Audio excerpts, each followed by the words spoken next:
जय भीम दोस्तों, Aniket YouTuber channel में आप लोगों का एक बार फिर स्वागत है। तो आज हम बात करेंगे आर्टिकल 32(3) के बारे में। तो आर्टिकल 32 में क्या क्या प्रोविज़न दिए हुए हैं वो हम सब प्रोविज़न इस आर्टिकल के माध्यम से और इस चैनल के माध्यम से हम समझेंगे।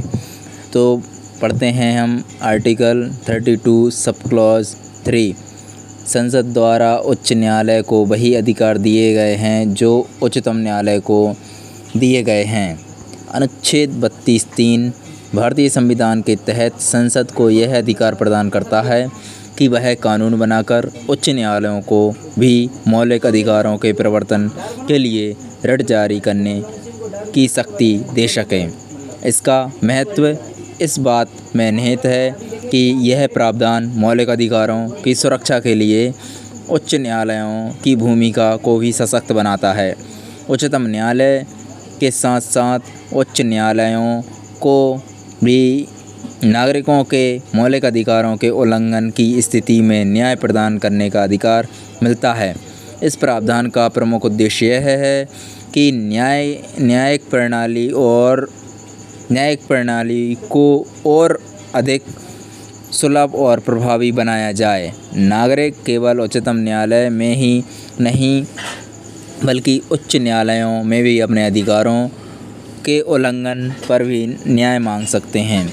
इससे न्यायिक व्यवस्था का विकेंद्रीकरण होता है और इससे अदालतों पर बोझ भी कम होता है। अनुच्छेद 32(3) के मूल शब्द हम समझेंगे।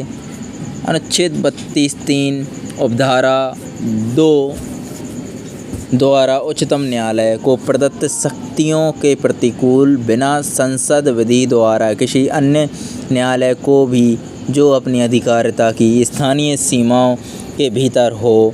उपधारा 2 के अंतर्गत उच्चतम न्यायालय द्वारा प्रयोग की जाने वाली समस्त या कोई शक्ति प्रयोग करने के लिए सशक्त कर सकती है। अनुच्छेद 32(3) का विस्तार और महत्व।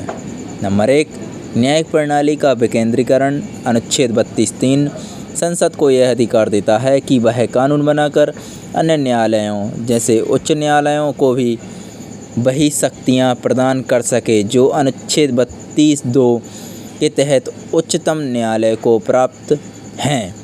यह व्यवस्था नागरिकों के लिए न्याय प्राप्ति को सरल और सुलभ बनाती है। नंबर 2, उच्च न्यायालयों की भूमिका। अनुच्छेद 32(3) के अंतर्गत उच्च न्यायालयों को यह अधिकार दिया जा सकता है कि वे भी रिट जारी कर सकें, जैसे हैबियस कॉर्पस, मंडामस प्रोहिबिशन, सर्टिओरारी और क्यू वारंटो। इससे उच्च न्यायालय को मौलिक अधिकारों की सुरक्षा महत्वपूर्ण भूमिका निभा सकता है। नंबर 3, न्यायिक बोझ कम करना। यह प्रावधान उच्चतम न्यायालय पर बढ़ते कार्यभार को कम करने में सहायक है। इससे नागरिक उच्च न्यायालयों में भी याचिका दायर कर सकते हैं, जिससे न्यायिक प्रक्रिया का विकेंद्रीकरण होता है और न्यायालयों का बोझ भी संतुलित होता है। अनुच्छेद 32(3) के अंतर्गत महत्वपूर्ण फैसले। चलिए कुछ हम केस लॉ के माध्यम से समझेंगे।